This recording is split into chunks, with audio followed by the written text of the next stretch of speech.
Some of the great people from the Palm Beach County Sheriff's Office. They're here to take photographs, and it's my honor to do so. Also, the fire department, the great firefighters. So they're here throughout the room, and I want to thank you very much for being here. I'll be with you in a little while. We'll do some great photos. We have plenty of time. Policemen, policewomen, and firemen, firewomen, they're here, and we appreciate it very much. You've done a fantastic job.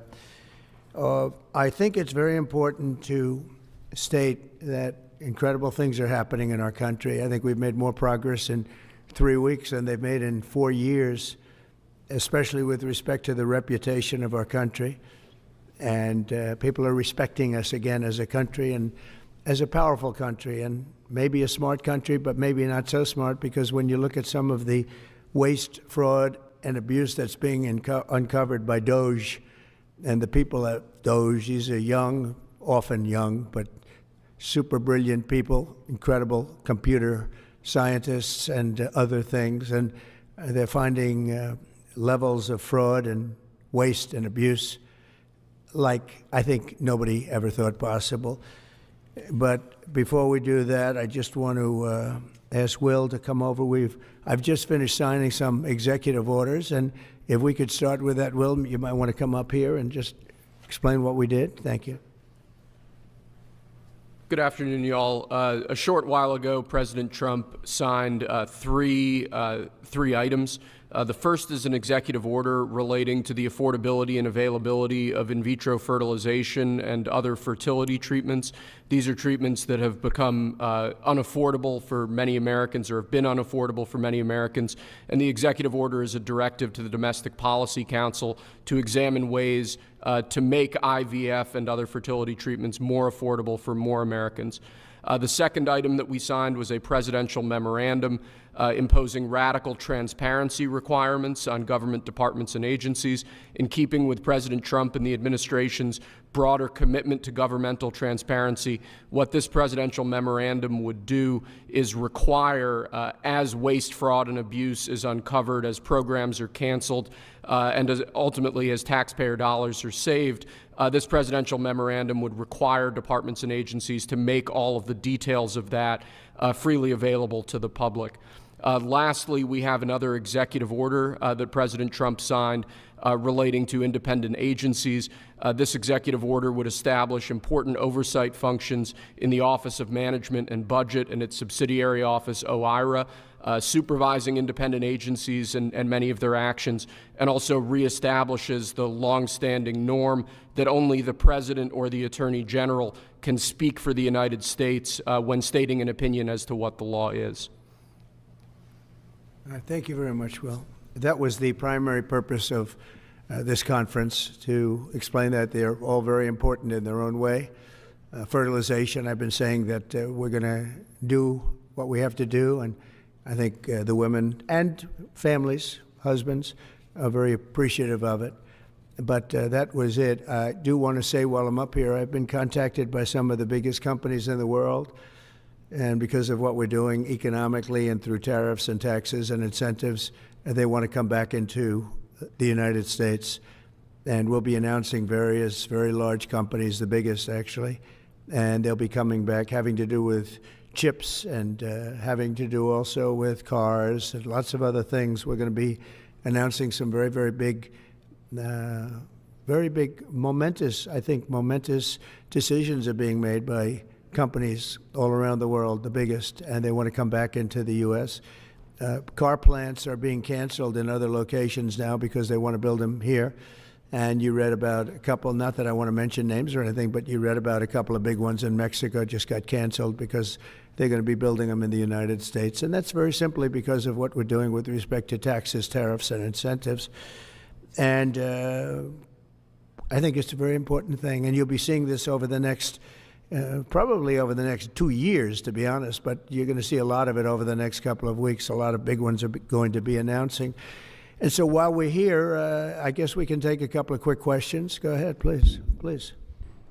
Mr. President, have you decided specifically what the auto tariff rate should be? Yeah, I probably will tell you that on April 2nd, but it'll be in the neighborhood of 25%. What about semiconductor factors and pharmaceuticals? It'll be 25% and higher, and it'll go very substantially higher over a course of a year. But we want to give them time to come in because, as you know, when they come into the United States and they have their plant or factory here, there is no tariff. So we want to give them a little bit of a chance. Yes, thank you. Following up on that, the EU, I'm sorry, Andrea Shalal, the EU representative is going to be here in Washington next week. I'm sorry, tomorrow. He's going to be meeting with Hassett and Greer and Letnick. What can the EU do to sort of avoid the reciprocal tariffs that you've talked about? And, you know, you've talked a lot about the VAT. Do you expect them to reduce that? Well, they did already, as I understand it, reduce their car tariff all the way down to what we have. And a lot of that will take place, and I think some won't do it and some will do it. But the EU had a 10% tax on cars, and now they have a 2.5% tax, which is the exact same as us. So already we've saved a tremendous amount. That would be great. If everybody would do that, then we'd all be on the same playing field. Because essentially what we're doing with the tariffs is, you know, they charge us, we charge them, same amount. And it's called reciprocal, actually.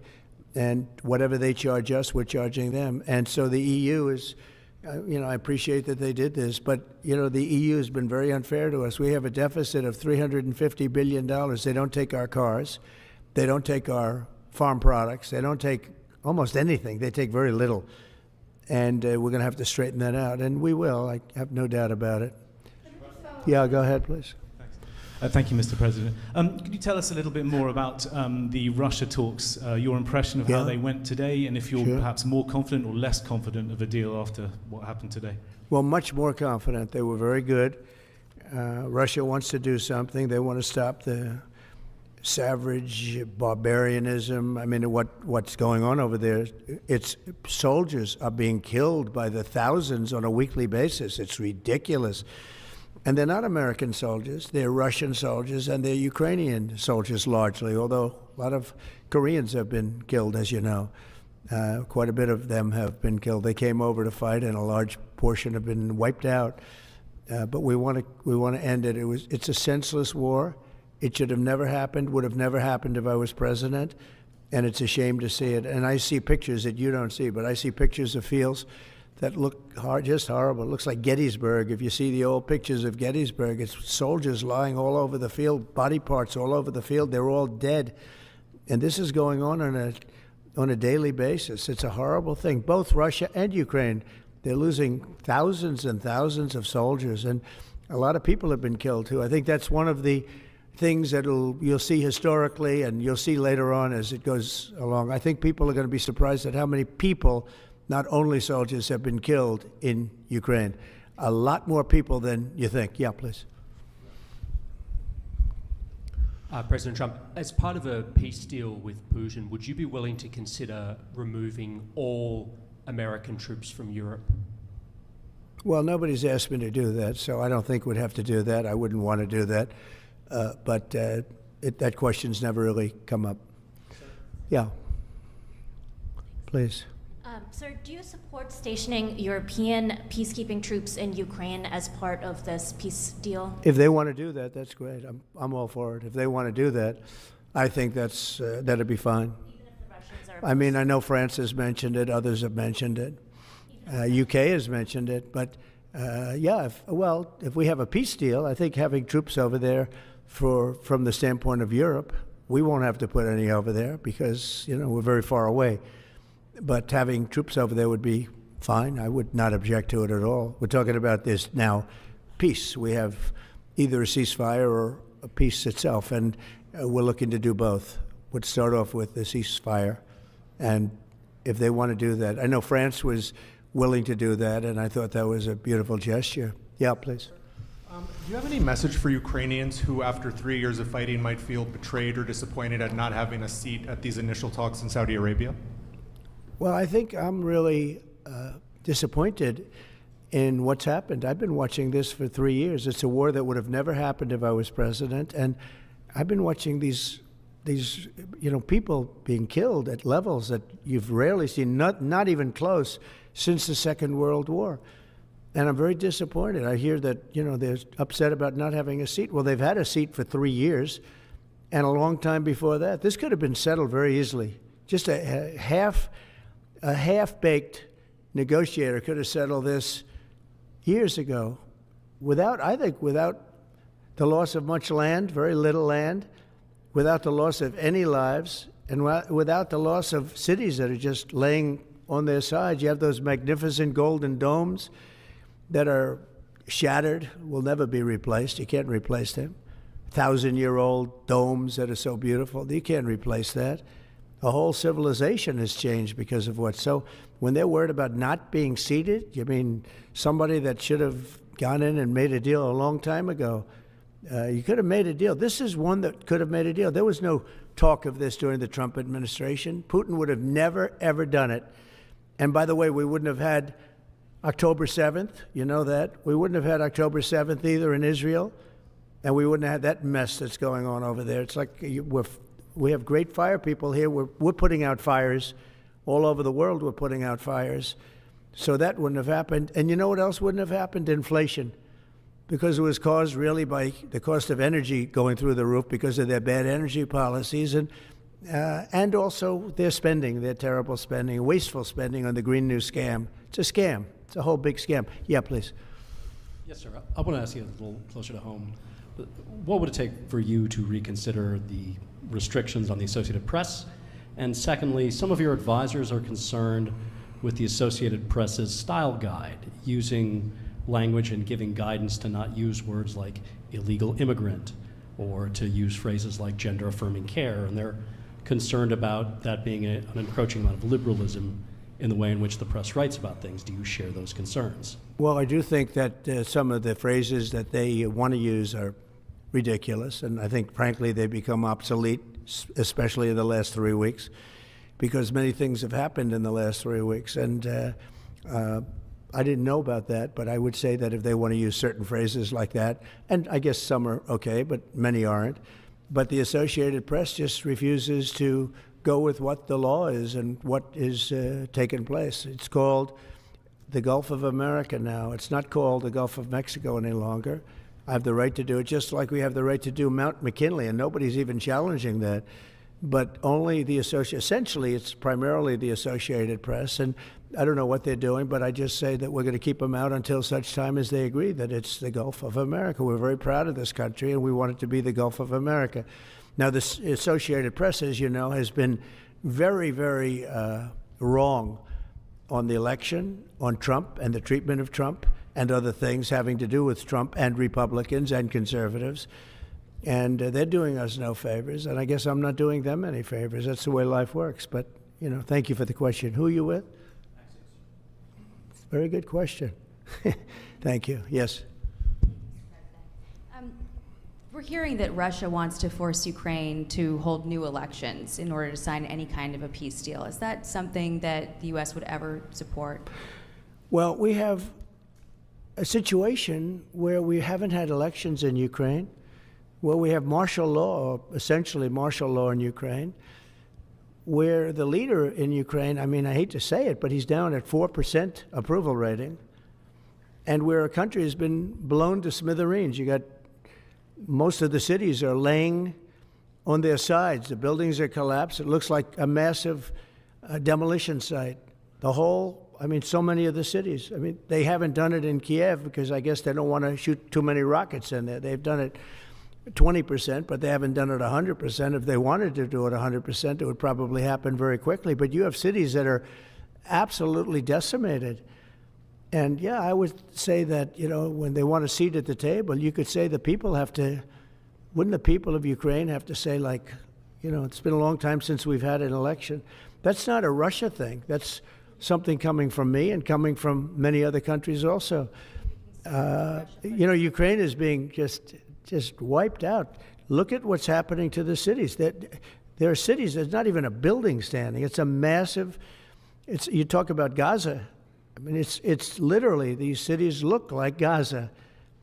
Actually, many have, percentage-wise, more buildings knocked down than in Gaza. So, you know, people are tired of it. People want to see something happen.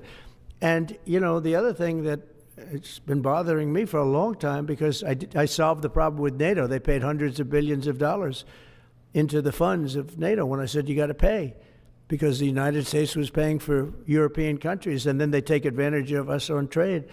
But I've seen it. Look, they have to pay. They have to find out, where is the money going to?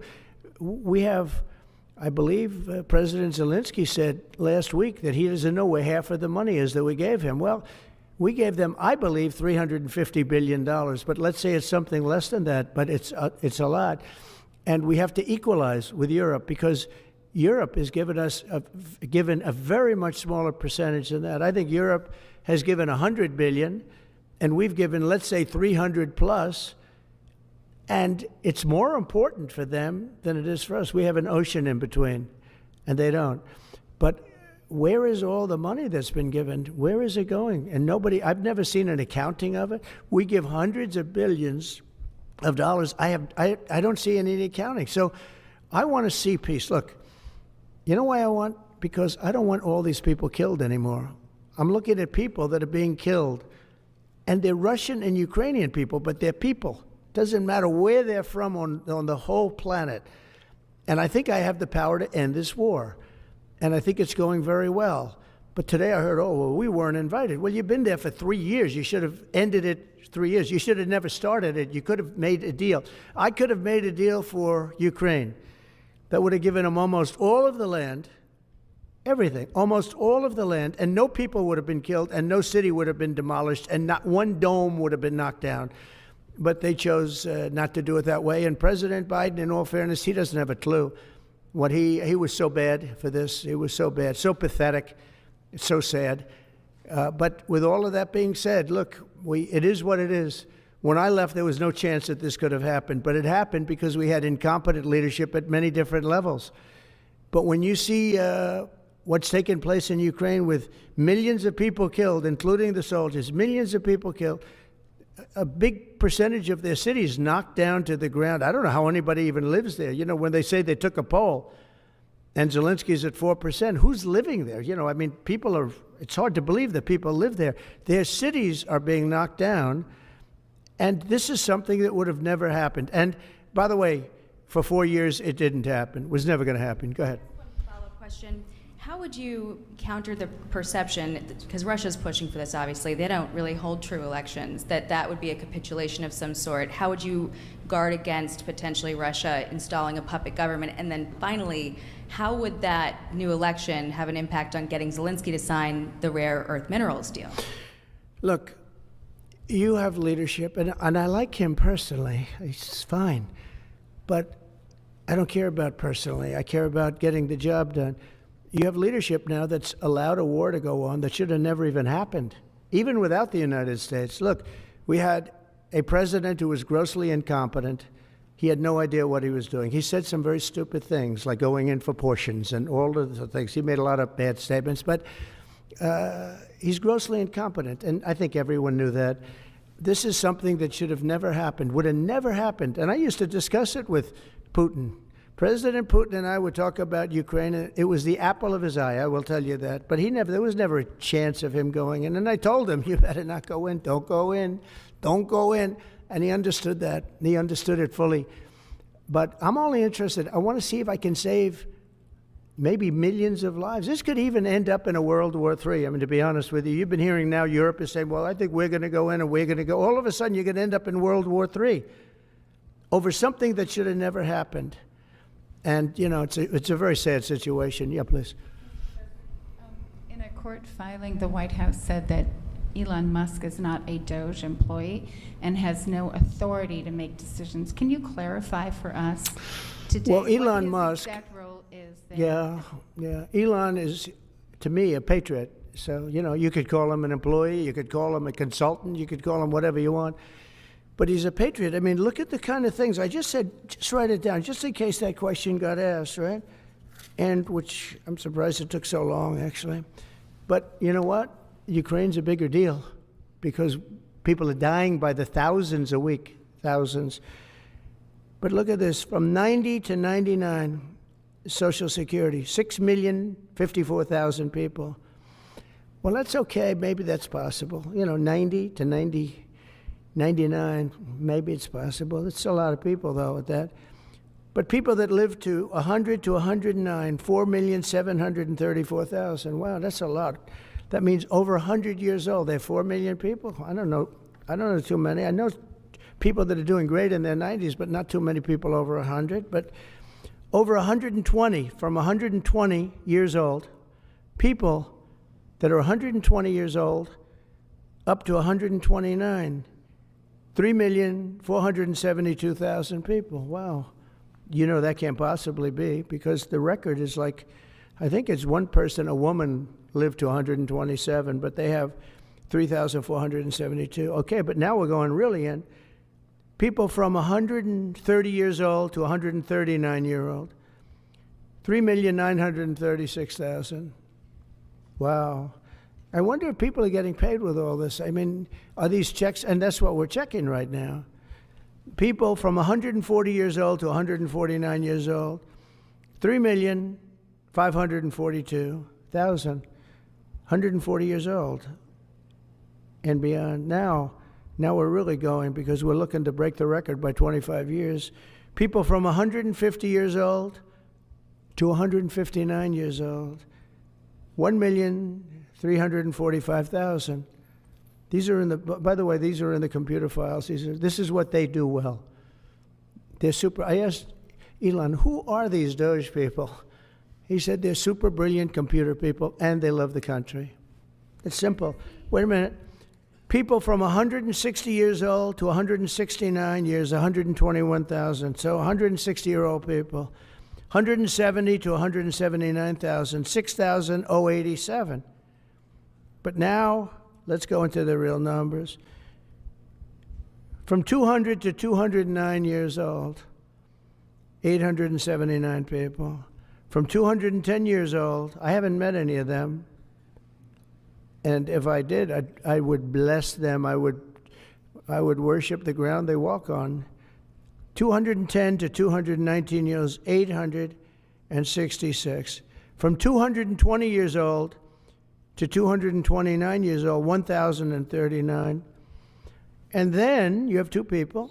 From 240 years old to 249 years old, one person. And there's one person that's 360 years old.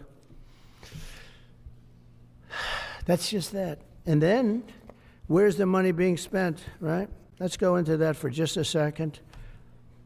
$520 million for a consultant on the environment. It's called Environmental, Social, and Governance. Investments in Africa and mobilize private sector resources.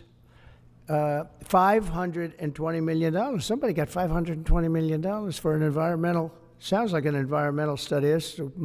I've always been one that paid a lot of money for my environmental studies, but I paid like $50,000, not $520 million. $520 million for ESG.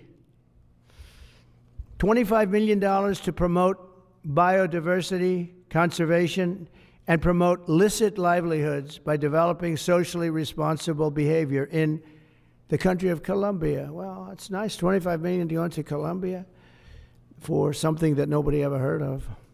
$40 million to improve the social and economic inclusion of sedentary migrants. $40 million. $42 million for Johns Hopkins, great place, to research and drive social and behavior change in Uganda. $42 million. What about us? What about social change in our country? $70 million for a center at Purdue to research university-sourced, evidence-based solutions to developmental challenges. I mean, these are massive numbers on things that nobody ever heard about. $10 million for Mozambique voluntary medical male circumcisions. $10 million for circumcisions in another country. $9.7 million for UC Berkeley to develop a cohort of Cambodian youth with enterprise-driven skills. In other words, let's teach them something about enterprise. What about our people? Can't we teach them about enterprise? $2.3 million for strengthening independent voices in Cambodia. $32 million to the Prague Civil Society Center, which is a very liberal group of people. Wonder how much of that money came back to the people that approved it. $14 million for improving public procurement in Serbia. $486 million to the Consortium for Elections and Political Process Strengthening, including $22 million for inclusive and participatory political process in Moldova, and $21 million for voter turnout in India. Well, why are we giving $21 million to India? They got a lot of money. They're one of the highest taxing countries in the world in terms of us. We can hardly get in there because their tariffs are so high. I have a lot of respect for India. I have a lot of respect for the Prime Minister. He just left, as you know, 2 days ago. But we're giving $21 million for voter turnout. It's voter turnout in India. What about, like, voter turnout here? Oh, we've done that, I guess. We did $500 million, didn't we? It's called the lockboxes. $20 million for fiscal federalism in Nepal. Listen to these numbers. This is all fraud. $19 million for biodiversity conservation in Nepal. $1.5 million for voter confidence. We want to give them confidence in Liberia. $14 million for social cohesion in Mali. $2.5 million for inclusive democracies in South Africa. $47 million for improving learning outcomes in Asia. Asia's doing very well. They're doing a lot better than we do in the schools, aren't they? $2 million to develop sustainable recycling models to increase socioeconomic cohesion among marginalized communities in Kosovo and Eshkali and in Egypt. We're talking about hundreds of billions of dollars. I could, by the way, I could read this all day long. I could go on all day long, and you'll see hundreds of billions of dollars, and we're doing it. But when I saw the Social Security numbers, I said, wow, that's really something. So we have, let's just go above 100 years old. We have millions and millions of people over 100 years old. Everybody knows that's not so. We have a very corrupt country, and it's a sad thing to say, but we're figuring it out. Now, the good thing about Social Security and what I read is if you take all of those numbers off, because they're obviously fraudulent or incompetent, but if you take all of those millions of people off Social Security, all of a sudden we have a very powerful Social Security with people that are 80 and 70 and 90, but not 200 years old. You know, so it's a very positive thing. How about over here? Yeah, please. Your reaction to Michelle King, the head, resigning after the Doge? Who resigned? The head of Social Security. I don't know. I mean, I resigned or got fired. I think got fired. You know, when you fire somebody, they always resign, and then they say, we resigned. But when you have numbers like that, I think really it's got fired. They have to get fired. Who would keep them? How could you have numbers like this? Now, the big thing is, how many of these people got paid? Were they getting paid? Were they getting paid? How many of them were getting paid Social Security? Because if that's the case, it's a massive fraud. We'll have to call those great Palm Beach police into this situation, right? You guys would figure that out very quickly. But how many of them are being paid? I mean, maybe millions of them, but it's a total fraud. Also, a lot of illegal immigrants are in Social Security that shouldn't be there. Yeah, please, go ahead.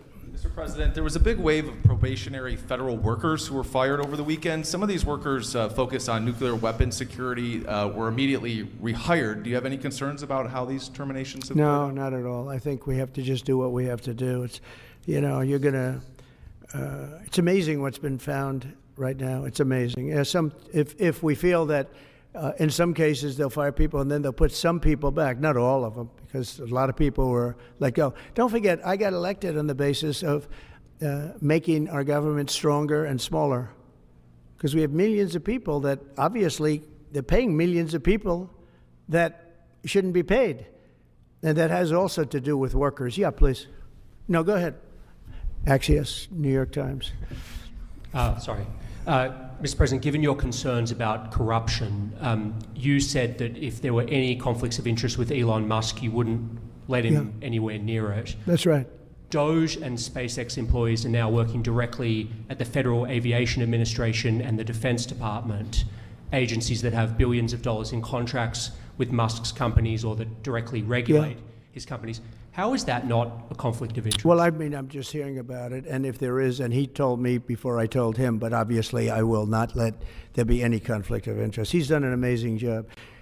They've revealed, in fact, he's going to be on tonight, a big show called Sean Hannity at 9 o'clock, and he's on and I'm on, and we talk about a lot of different things. And any conflicts, I told Elon, any conflicts, you can't have anything to do with that. So anything to do with possibly even space, we won't let Elon partake in that.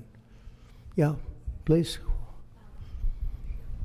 On immigration, sir, you said you would be sending the worst of the worst to Guantanamo Bay. What we're finding out is that there are a lot of low-risk migrants who don't have a criminal background who are also being sent. Are you thinking about this differently now? No, they're going to be brought back to their countries. And with some persuasion, every one of those countries, everyone in the, as you know, every country is taking the people back. So some of them are going to be brought back to, many of them, any of them that are low risk, as you say, are going to be brought back to their countries. Yeah, go ahead, please. Can you give us a bit of an update on where you stand with Venezuela? Yeah, it's sure. oil. There's basically a monthly license that can soon extend. Well, you know, we had Venezuela on the run, and it looked like that was going to be very good. And when Biden came in, as he always does, he screws it up. And they started buying millions and millions and millions of dollars of oil, billions of dollars actually, of oil, and it gave them a new life, a new really lease on life. But we'll see. We had some pretty good discussions with a lot of people within our government, in the United States government, that are involved in that. And Venezuela's a little bit early, but, you know, we were not buying from Venezuela. When Biden came in, for whatever reason, instead of just taking the beautiful, as I call it, liquid gold, we have more than anybody, they started paying a fortune to Venezuela. And we're looking at that, actually. Why did they do that? Why were they doing that? Why would they go to the enemy and give them billions and billions of dollars? Now, with that being said, as you know, Venezuela has said very strongly they will not take any illegal immigrant, any of the people that they sent over to us. They sent their gangs, probably the worst gang anywhere in the world, as bad as MS-13, maybe worse, and they came out of the jails of Venezuela. They emptied their jails into our country, and they said, we'll never take them back. Well, they took them back, and they're taking them back, and they are taking them back rapidly.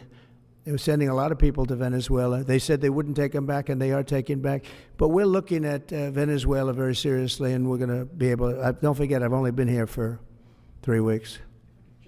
Yeah, please. Just a little clarity on, are you inclined to continue to allow Venezuela, through, I think, Chevron and other oil companies, to export those petroleum products, or are you maybe not to pull back on Yeah, maybe not. We're looking at that now. I just got here. When I left, they weren't doing anything. They were ready to go. We give up. And then Biden came along and he gave them literally billions of dollars. I couldn't believe it, actually. And we have so much under our feet, liquid gold. We have so much, and it was pretty amazing. So we're looking at that whole situation, why he did it. All right, how about one more? Yeah, please. President, what can you tell us about the CIA drone flights over Mexico? Is this the next step in the war against the cartels? Well, we're going to see. Should they have authority to take lethal action? Mexico's allowed a tremendous number of people to go through their country into ours, and even people coming from Mexico, and illegals, totally illegal.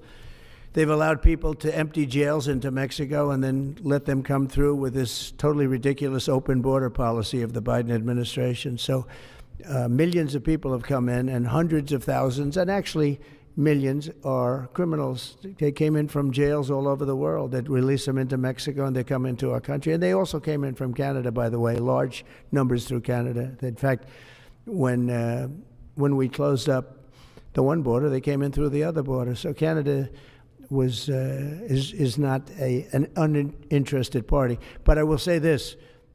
We're dealing with Mexico. I have a very good relationship with Mexico, but I think Mexico is largely run by the cartels, and that's a sad thing to say. And if they wanted help with that, we'd give them help.